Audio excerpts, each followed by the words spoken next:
So you've been into self-development for a couple months now, maybe even years, but you still haven't seen any growth. You're gonna wanna watch till the end because these are the top 3 reasons why self-development isn't working for you.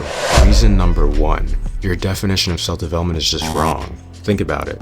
If this whole time you've been expecting self-development to be one thing, while it's actually something completely different, how can you expect to succeed at it? This whole time, you might have been wasting your energy playing checkers, while you should have been playing chess. And what I mean by this, to be blunt, your mindset is fucked. You don't understand what the process of self-development actually looks like, so every action you've been taking isn't getting you any closer to where you want to be, but at least you're trying. Most people don't even know self-development exists. They don't even know they can improve themselves, so the next best thing they can do is just complain all day about how their lives are so terrible. But you're not most people. This is a sneak peek of the real definition of self-development. Listen closely. Are you listening? Good. Self-development doesn't just involve watching videos online or reading books. It involves suffering, being able to criticize your own weaknesses, constant action, continual learning, and investment in yourself. And that just scratches the surface of what self-development actually looks like. If you haven't been experiencing any of the things I just listed on your self-development journey, you might want to look into what your definition has been. The journey is oftentimes not fun, but the reward is, and it is real and so worth it. Everything about your life improves, from your mindset to your body to your energy levels to your perspective on life, even to the way people treat you. I could literally go on forever. Guys, it just keeps getting better and better and better and better the more you improve, but that's for another video. Now on to the next one. Reason number 2. You don't have a strong enough reason why. As I just said before, self-development, it's not easy. It's not for the weak or the faint of heart. I mean, you're literally battling yourself every single day you're on your journey.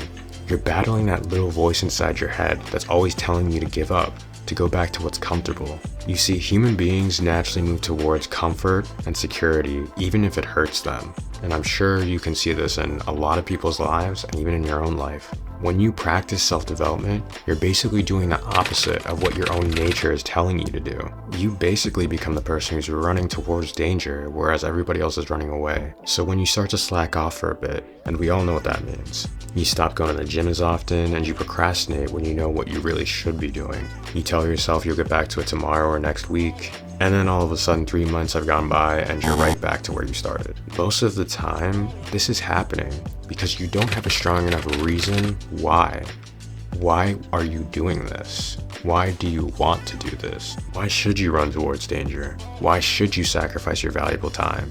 Why should you actually try to become better when there's no visible short-term guarantee that you will be better? If you just heard all of this and you don't have any answers to these questions, then you're still not even in the right mindset for self-development, much less to succeed at it.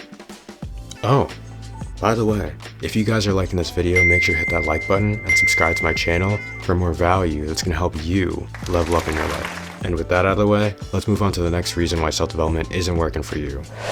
Reason number 3.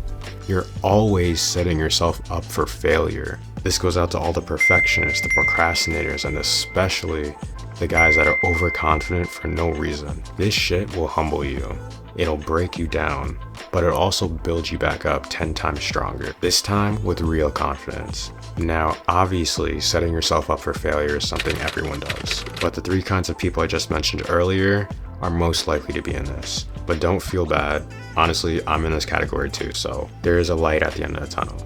You just have to make more adjustments than the average person would.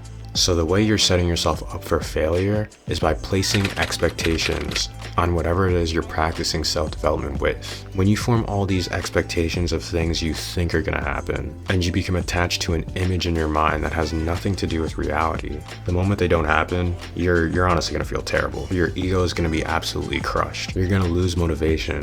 And to be honest, this is where a lot of people quit. You might even quit. I'm sure you can think back to times in your life where you started doing something, or maybe even you started seeing someone you thought you loved, only to find out you hated it or them, so you stopped. Now, depending on how attached you were to the image you formed, you probably didn't feel too good about finding out that what you thought was one thing turned out to be something completely different. And the reason this ended up happening is because you placed expectations on something that didn't turn out to be true. Or in other words, you set yourself up for failure. And I know some of you are thinking, well, setting expectations are normal. What else was I supposed to do?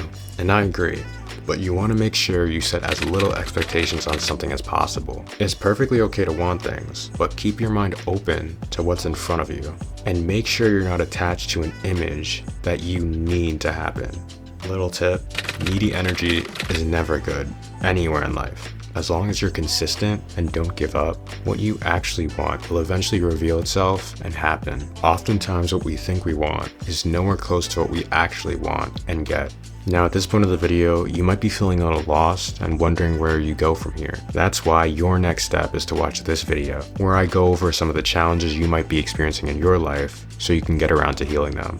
Thank you for watching my videos, and I'll see you in the next one. Love you guys. Peace.